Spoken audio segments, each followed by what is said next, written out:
Hello ma'am. Hello sir. क्या पढ़ा रहे हैं आज हम हमारे बच्चों को? आज हम सोरियासिस पढ़ा रहे हैं सर। सोरियासिस। सोरियासिस मैम, जी सर।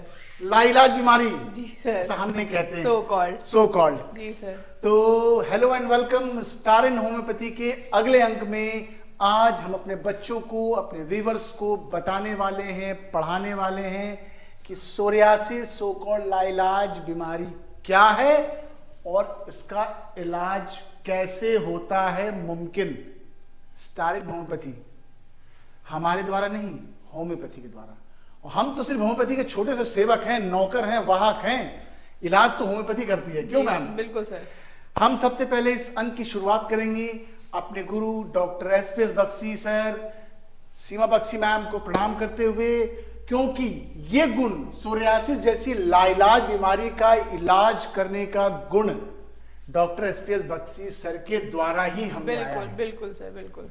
इस बीमारी का इलाज आज हम कर पाने में सक्षम हो रहे हैं, क्योंकि हमारे ऊपर हमारे गुरु का आशीर्वाद है और हमारी बहुत अच्छी टीम, स्टार इन होम्योपैथी की टीम और रिसर्च टीम का हाथ है। बिल्कुल सर। हम सबका शुक्रिया अदा करते हैं मैम। इतनी जटिल बीमारी को आप आज अपने टॉपिक के रूप में लेकर आई हैं, इसलिए आपका भी वंदन है मैम। और हमारे बच्चों ध्यान से देखना भैया, बैक बेंचर्स, मैं भी वही हूं। तो आज मैडम जिस बीमारी का चयन किया है वो बीमारी अपने आप में जबरदस्त है और बहुत लोग पीड़ित है इससे, बहुत पेशेंट मिलेंगे। सिर्फ इसको अच्छे समझो और इलाज जैसे हम बताते हैं, लेकिन थोड़ा समय में लगता है, वो सब अपनी जगह पर है। दवाइयां मौजूद हैं, हमसे संपर्क करने की जरूरत है। आइए बढ़ते हैं अपने अगले कदम पर, सोरियासिस के बारे में। जी सर। मैडम प्लीज सोरियासिस के बारे में हमारे बच्चों को बताइए। बिल्कुल और आज का सफर की शुरुआत करिए। जी सर, बिल्कुल बिल्कुल। सोरियासिस क्यों बताना जरूरी है?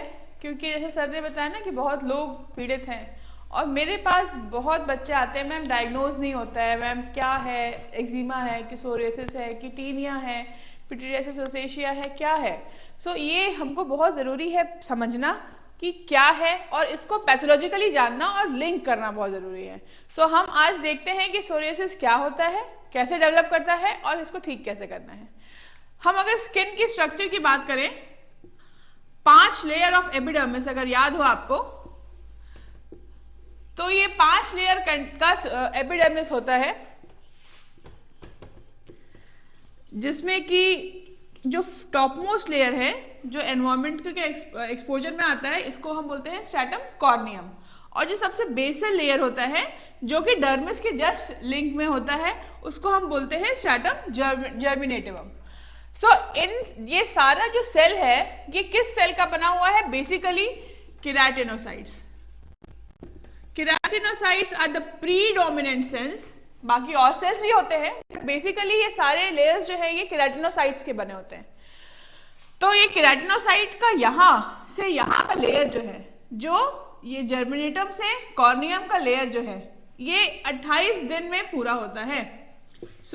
यहाँ से यहाँ जाने का समय होता है 28 डेज, 1-2 दिन कम ज्यादा, अप्रोक्सीमेटली 28 डेज में ये जो यहाँ का केराटिनोसाइट्स है वो यहाँ आ जाता है। यहाँ आने के बाद देयर आर सेवरल चेंजेस, जिसमें कि ऊपर आते आते वो सेल डेड हो जाते हैं, न्यूक्लियस खत्म हो जाता है और ये लेयर ऑलमोस्ट डेड होता है यहाँ से स्टार्ट होने के बाद। अब ये यहाँ से यहाँ का सफर जब ये 28 दिन में पूरा करता है, तो इसमें बहुत सारे चेंजेस और होते हैं। लेकिन उस कंडीशन में जब ये सेल इसको पूरा नहीं कर पा रहा है, ये 28 दिन का जो साइकिल है, इसको हम बोलते हैं ETO, that is epithelial turnover, जिसमें मैंने बताया ये सेल यहां से यहां पहुंचता है, केराटिनोसाइट्स। अब यहां से यहां अगर ये 28 दिन में पहुंच रहा है, तो डेफिनेटली मैंने बताया कुछ चेंजेस हैं, but in case of psoriasis ये अपना साइकिल 4 से 5 दिन में पूरा करता है। मतलब जो चीज 28 दिन में होनी थी वो 4 से 5 दिन में हो रही है। तो बहुत से चेंजेस थे वो नहीं हो पाए, मैच्योर ही नहीं हो पाया। तो अल्टीमेटली जो हमको सोरियासिस का क्लिनिकल फीचर्स क्या दिखता है, स्केली हो रहा है, पैची हो रहा है, रेडनेस हो रहा है। तो डेफिनेटली जब मैच्योर नहीं हो रहा है स्किन, तो क्या होगा, रॉनेस आएगा, शेडिंग होगी, तो फ्रीक्वेंट शेडिंग हो रही है। तो ये सारी, this is all pathology related, सब चीजें पैथोलॉजी से रिलेटेड होती है, हमको बस लिंक करना होता है। तो हमने देखा कि 28 दिन का चीज जो है वो 4 से 5 दिन में पूरा हो रहा है, which we call it ETO. तो अब 4 से 5 दिन में क्या वो चीज पूरी होगी? जो मेच्योरिटी आनी थी, जो रिवीजन होना था, नहीं होगा। Hence the skin beneath is raw, scaly, patchy, dry. अब ये देखें सोरियासिस होता क्या है, मैंने बताया it is severe inflammatory disease. तो इन्फ्लामेशन है इसलिए हो रहा है। एक बहुत इंपॉर्टेंट चीज लोग आके पूछते हैं, मैम ये कंटेजियस है कि नहीं है? मैंने कहा बिल्कुल एकदम कंटेजियस नहीं है, this is not at all contagious. So let us talk about epidemiology. Epidemiology मतलब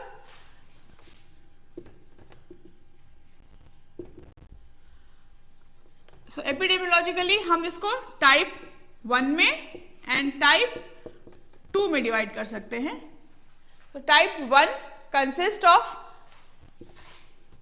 दैट ग्रुप जिसमें कि सोरियासिस जल्दी डेवलप हो रहा है। कब डेवलप हो रहा है? टीन एज में, अर्ली एज में, क्योंकि ये जेनेटिक इन्फ्लुएंस में आ रहा है, मतलब ये जीन्स में लिया है अपने पेरेंट्स से या ग्रैंड पेरेंट्स से। सो ये जो होता है type 1 usually affects youngers and very important thing, इसमें एक हमारा एंटीजन पॉजिटिव होता है जो कि हम ब्लड टेस्ट से देख सकते हैं, that is human leucocyte antigen CW6। CW6 is the number. ये वो एंटीजन होता है जो अगर सोरियासिस का पेशेंट हमारे पास आए, यंग एज में आए, और हम इसको चेक कराएं ब्लड के द्वारा, तो ये पॉजिटिव आया, it means the patient is carrying this in his और हर जीन्स। तो ये जेनेटिक इन्फ्लुएंस में डेवलप करता है। जब हम टाइप 2 की बात करते हैं तो ये ओल्ड पीपल में होता है, मतलब 50 से 60 के बाद। सो जैसे मैंने बताया इसमें HLA-CW6 प्रेजेंट होगा, इसमें नहीं होगा, क्योंकि ये जेनेटिक इन्फ्लुएंस में आ रहा है, ये जेनेटिक इन्फ्लुएंस में नहीं आ रहा है। तो this is a very important thing जहां हम ये देख सकते हैं। देखो सोरियासिस तो आपको अपने सोरियासिस के टेस्ट से ही पता चलेगा। दिस इज जस्ट डायग्नोसिस कि ये जेनेटिक इन्वॉल्वमेंट के साथ है या नहीं है।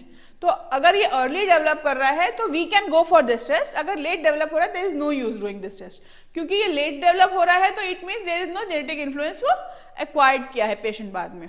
सो this was about epidemiology. Now let us talk about etiology. Etiology क्या होती है इसकी? ईटियोलॉजी में देयर आर सर्टेन साइंटिस्ट जिन्होंने ये रिसर्च किया है कि there is hyper proliferation of keratinocytes. मैंने अभी आपको बताया कि जो एपिडर्मल लेयर है हमारा, that is predominantly consisting of keratinocytes. और सेल्स होते हैं जिनका सेवरल काम होता है, बट जो प्रीडोमिनेंट ज्यादा सेल्स होते हैं दैट इज केराटिनोसाइट्स। तो जब केराटिनोसाइट्स का हाइपर प्रोलिफरेशन हो जाए ड्यू टू एनी रीजन, तो ये सोरियासिस में डेवलप करता है। क्योंकि ज्यादा प्रोलिफरेशन मतलब क्या? बनना। ज्यादा प्रोलिफरेट करा तो ज्यादा बना, तो ज्यादा बना तो ईटीओ ज्यादा हुआ, मतलब शेडिंग ज्यादा हुई। हेंस जो हम लोग टिपिकल बोलते हैं ना सोरियासिस में सिल्वरी, स्केली पैच, ये इसी कारण से होता है। सो हमको ये चीज समझ में आ गई कि क्या हो रहा है, क्यों हो रहा है। नाउ लेट अस डिस्कस कि इसके प्री डिस्पोजिंग फैक्टर्स क्या होते हैं। अब प्री डिस्पोजिंग फैक्टर्स मतलब what are predisposing factors? Predisposing factors मतलब कि वो कारण जिसके कारण से हमारी अंदर जो प्रॉब्लम है, जो डिजीज है, जो तकलीफ है, वो बाहर आ जाए, वो लर्क आउट हो जाए, which is already present in the body, but it is finding a way कि हम बाहर आए, या कोई ऐसा मौका जिस समय बॉडी थोड़ी वीक हुई और चीजें लर्क आउट कर गई। सो किसी भी बीमारी में, किसी भी तकलीफ में ये चीज आपको बहुत ध्यान रखना है कि प्री डिस्पोजिंग फैक्टर एक तो बहुत कॉमन होगा आपका मेंटल या physical illness. So first is trauma. Trauma मतलब trauma can be mental, can be physical.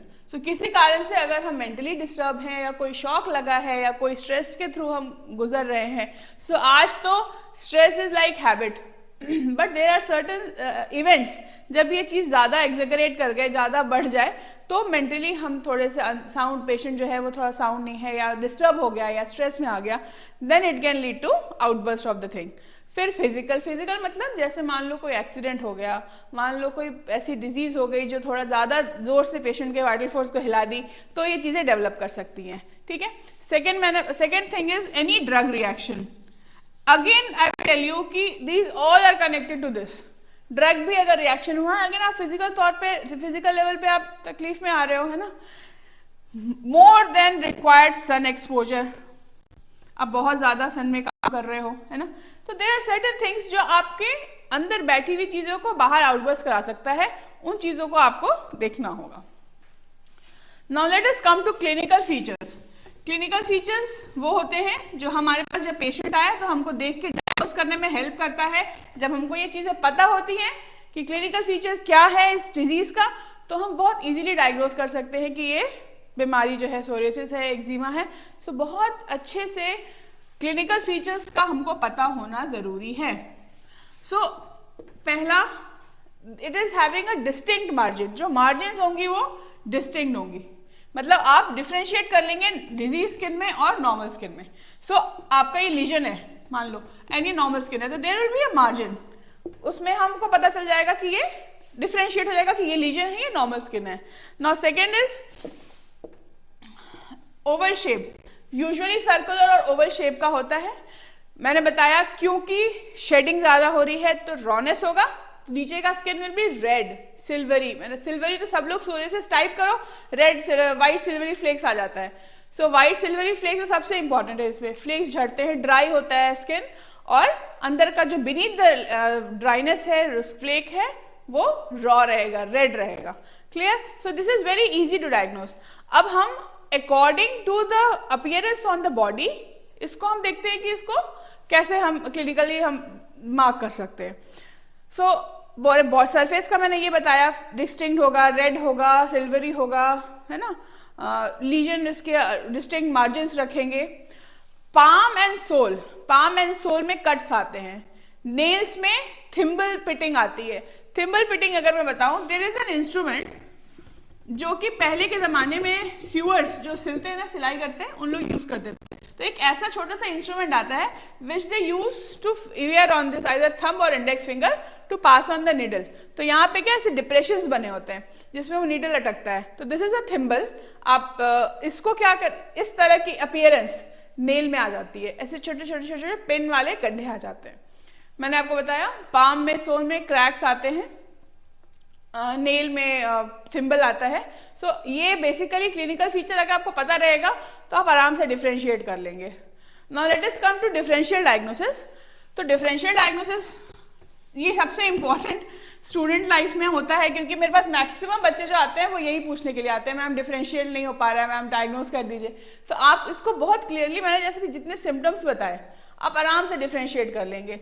Eczema होता है जिससे आप डिफरेंशिएट कर सकते हैं, टीनिया होता है, पिटीरियासिस रोजेशिया होता है। तो देयर आर सम डिजीज, कुछ ड्रग रिएक्शंस होते हैं।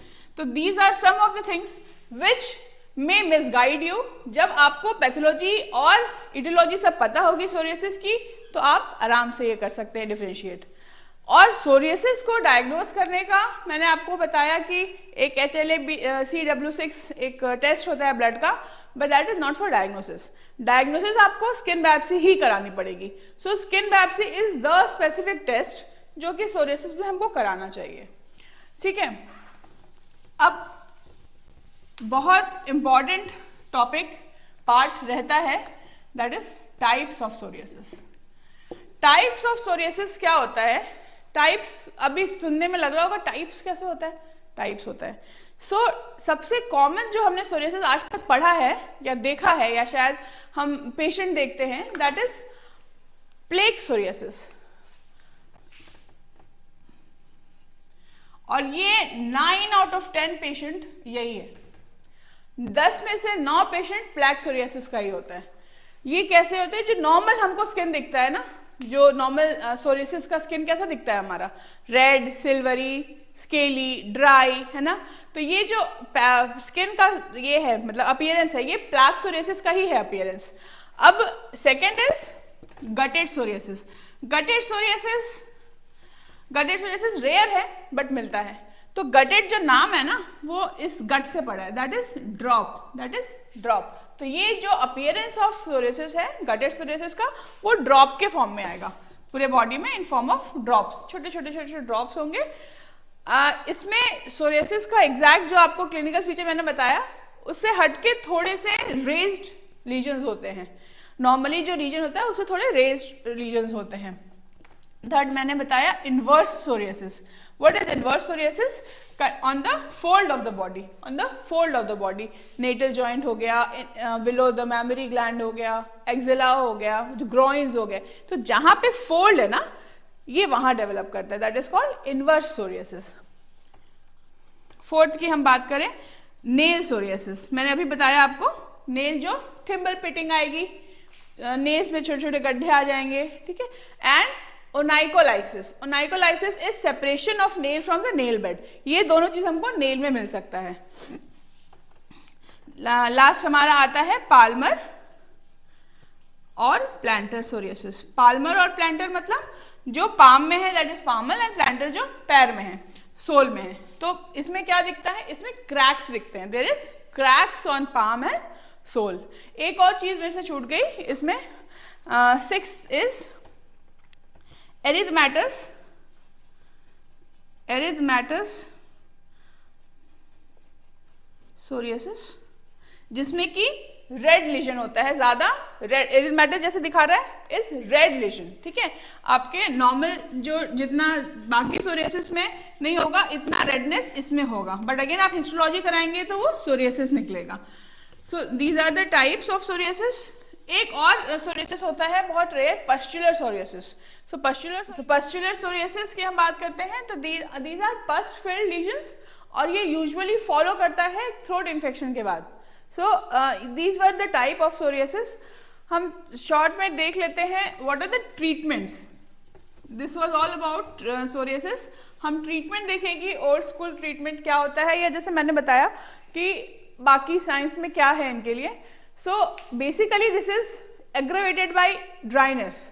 सो ड्राइनेस को सबसाइड करने के लिए इमोलिएंट्स दिए जाते हैं। Emollients are basically moisturisers.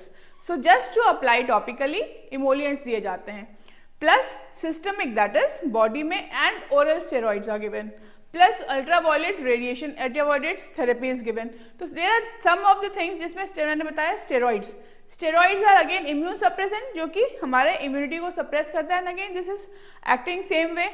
Plus steroids का एक और काम है, there is cytostatic effect. Cytostatic की जब मैं बात कर रही हूँ, cyto is cell, static is growth को रोकना। तो जब साइटोस्टैटिक सेल्स की ग्रोथ रुकेंगी, प्रोलिफरेशन रुकेगा, प्रोलिफरेशन रुकेगा तो ईटीओ का जो हमारा ड्यूरेशन 4 से 5 दिन में पूरा हो रहा था, हाइपर प्रोलिफरेशन हो रहा था, वो सबसाइड करेगा। So this is the way they can treat. So ये था सोरियासिस। लेकिन इसका होम्योपैथिक ट्रीटमेंट सबसे इंपॉर्टेंट पार्ट हमारा। इसके लिए let us call doctor Rajkumar sir, जो हमारे मेडिसिन के एक्सपर्ट हैं और हमको मेडिसिन पढ़ाते हैं। So let us call doctor Rajkumar sir, please आइए। क्या करे, बच्चा लोग छोड़ नहीं रहा था। जी सर। तो thank you so much ma'am, इतने जटिल सब्जेक्ट को इतने आसान तरीके से हमारे बच्चों को भी समझाया, व्यूअर्स को भी बताया। अब जो इसका मेन पार्ट, भाई साहब देखो, सोरियासिस के बारे में जो मैडम ने बताया, ये मैडम का पार्ट है, हमने अपने बेस्ट ज्ञान से इसको बताया। सोरियासिस के बारे में पढ़ने के लिए सोशल साइट्स पर, प्लेटफॉर्म्स पर, यूट्यूब में बहुत जानकारियां उपलब्ध है, आप वहां से पढ़ो। मैं आपको बताऊंगा, स्टाइल होम्योपैथी आपको बताएंगी, डॉक्टर अनामिका बख्शी आपको बताएंगी कि इसका इलाज क्या है जिसकी आपको जरूरत है। आपको और किसी चीज से जरूरत है, पढ़ के कोई डॉक्टर थोड़े बनना है आपको तो इलाज करवाना है, डॉक्टर तो हम हैं। तो हम आपको बताएंगे सबसे इंपॉर्टेंट पार्ट इसका ट्रीटमेंट। तो लेट स्टार्ट मैडम, ट्रीटमेंट। अब ट्रीटमेंट में क्या होगा मैम? ट्रीटमेंट में 2 पार्ट होता है। मैं जैसे कहता हूं ना भाई बहन, तो एक पार्ट तो हो गया ट्रीटमेंट, जिसमें दवाइयां होंगी। एक पार्ट वो हो गया जिसमें की होगा मैनेजमेंट। अब मैनेजमेंट में बहुत कुछ खास नहीं होता है, ट्रीटमेंट से स्टार्ट करते हैं जिसमें हमारी दवाइयां, होम्योपैथिक दवाइयां क्या क्या हैं। बिल्कुल सर। तो हम स्टार्ट करते हैं अपना पहला वार। हमारा पहला वार जो होता है जनरली होम्योपैथी के हिसाब से, चूंकि ये बीमारी ऐसी है जिसमें ड्राइनेस बहुत ज्यादा होता है, इसका अग्रावेशन विंटर में होता है, तो हम पेट्रोलियम पकड़ते हैं। पेट्रोलियम अब पेट्रोलियम में क्या होता है? ड्राइनेस बहुत होगा, इसका अग्रावेशन विंटर में होगा, सफेदी रहेगी, हमेशा सूखा सूखा रहेगा। तो पहला दवा, तो मेन इंपॉर्टेंट दवा है पेट्रोलियम। दूसरा दवा इसमें मान के चलते हैं मैम मेजेरियम। जी सर। अब मेजेरियम में क्या होता है, बोलते हैं ना, मैडम ने भी बताया, छिलके निकलते हैं, छिलके जम जाते हैं, वो काफी मोटे मोटे होते हैं मेजेरियम, खासतौर मेजेरियम में। उसके ऊपर चूंकि 28 दिन के बजाय वो 4 से 5 दिन में शड़फ हो रहा है, तो वो जम रहा है तो मोटा हो रहा है, मोटा हो रहा है तो उसके अंदर भी कुछ रह रहा है। तो क्या सूखा रह रहा है? नहीं, मेजेरियम अगर है तो उसके अंदर वेटनेस है, गीलापन है, एक पस जैसा फ्लूइड भरा पड़ा है, जिसको कि आप हटाएंगे वहां से तो उसके अंदर दिखाई देगा। ये एक बड़ा इंपॉर्टेंट पॉइंट है मेजेरियम को प्रिस्क्राइब करने के लिए। ऑल्दो ड्राइनेस इसमें भी होगा, खुजली इसमें भी होगा, लेकिन अब आएंगे हम अपने तीसरे में। तो तीसरे में मैडम ये मान के चलते हैं कि हमारे पास जो दवाइयां उपलब्ध हैं उसके आधार पे कैलियार्स एक बहुत अच्छी दवा है, इसमें जो हम प्रयोग करते हैं। कैलियार्स के बाद हम प्रयोग करते हैं हाइड्रोकोटाइल। अब हाइड्रोकोटाइल मैडम दवा जो आपने बताया था पाम और प्लांट, उसमें ये बहुत अच्छा काम करती है, जिसमें कि फट जाता है, हाथों में होता है, पैरों में होता है और उसमें पूरा फट जाता है, बड़ा दर्द भी होता है उसमें मैडम हाइड्रोकोटाइल बड़ा अच्छा यूज होता है। अच्छा, उसके बाद हम चले मैडम, तो हाइड्रोकोटाइल के बाद और दवाइयां हैं, आर्सेनिक है। आर्सेनिक में बड़ा अच्छे तरीके, मैं एक बात और बताना भूल गया, मेजेरियम में चिलीनेस, ठंड से सेंसिटिव, ये भी एक बड़ा अच्छा सिम्टम है इसको, इस दवा को सिलेक्ट करने के लिए। पेशेंट जो होता है बहुत सेंसिटिव होता है ठंड से, आर्सेनिक में भी यही होता है मैम। आर्सेनिक में और मेजेरियम में क्या अंतर होगा? आर्सेनिक में हड़बड़ करेगा हमेशा, हर काम जल्दी जल्दी करेगा, ये लाओ वो लाओ ऐसे लाओ, हर काम हड़बड़ करेगा। ऑल्दो ठंड से सेंसिटिव ये भी रहेगा, बाहर ओपन एयर इसका मोडालिटी है, वो सब आप बुक्स में पढ़ लो और सोशल साइट में पढ़ सकते हैं आर्सेनिक को डिटेल में। आर्सेनिक बड़ी अच्छी दवाइयां हैं। अब आगे चले अपनी अगली दवा की ओर मैम। जी सर। तो इसमें एक और दवा है मैम, ग्रेफाइटिस। जी सर। ग्रेफाइटिस ये बड़ी अच्छी दवा और बड़ी डीप एक्टिंग मेडिसिन है। इसका एक बार आप 1 डोज या 2 डोज या 3 डोज दे दे तो इसका असर 45 डेज तक रहता है। जी सर, ये इसका ड्यूरेशन ऑफ एक्शन होता है। इसके पहले जनरली 40 दिन मान ले आप, 30 दिन मान, लेकिन हाँ कम से कम दवा देके उसका इंतजार करना बहुत जरूरी होता है। ग्रेफाइटिस बड़ा इंपॉर्टेंट दवा आती है सर। इसमें ग्रेफाइटिस में मैं बताना चाहूंगी सर, जैसे मैंने बताया इनवर्स सोरियासिस, जो हाँ, इनवर्स सोरियासिस जो फोल्ड्स में होता है, जो इंटरनल फोल्ड्स में होता है, ग्रॉइन हो गया, इंफ्रामेमरी हो गया, नेटल हो गया आपका होल्ड, उसमें बहुत अच्छा काम करता है। और मैडम अब मैं बताने वाला हूँ वो चमत्कारिक दवा बैक्सन की फॉर्म्यूला डी। जी सर। जो हम बहुतायत मात्रा में इसका इस्तेमाल करते हैं, और फॉर्मूला डी बड़ी चमत्कारिक दवा है। डॉक्टर एसपीएस बख्शी ने हमें बख्शी सर ने हमें सिखाया है कि इस दवा का कितना व्यापक पैमाने पे हम इलाज कर सकते हैं, खासतौर पे स्किन की बीमारी और जहां पे इचिंग हो, इन्फ्लामेशन हो। तो ये एक वो चमत्कारिक दवा है जिसका हम ट्रीटमेंट के दौरान, सोरियासिस के इलाज के दौरान इसका इस्तेमाल करते हैं। और एक दवा और मैं बताना रह गया, रेडियम ब्रोम दवा ज्यादातर यूज होती है जो सोरियासिस जेनाइटल्स में होता है। तो जेनाइटल्स में यूज के लिए थोड़ी अच्छी स्पेसिफिक दवा मानी जाती है। और इसके बाद मैं बताने वाला हूं आप सबको अपनी सीक्रेट दवा, बताऊंगा नहीं, खास बात है क्योंकि ये हमारी टीम ने बड़े मेहनत और रिसर्च से तैयार किया है, इसलिए मैं उसका नाम तो नहीं उजागर करूंगा, लेकिन वो एक सीक्रेट मेडिसिन है जो मैम 2 दवाइयां हैं, एक डाइल्यूशन है, एक मदर टिंचर है, कॉम्बिनेशन है। मैं उसका कॉम्बिनेशन आपके सामने नहीं बताऊंगा क्योंकि लोग ऐसे ही खाने लगते हैं और अधूरा ज्ञान ज्यादा खतरनाक होता है भाई।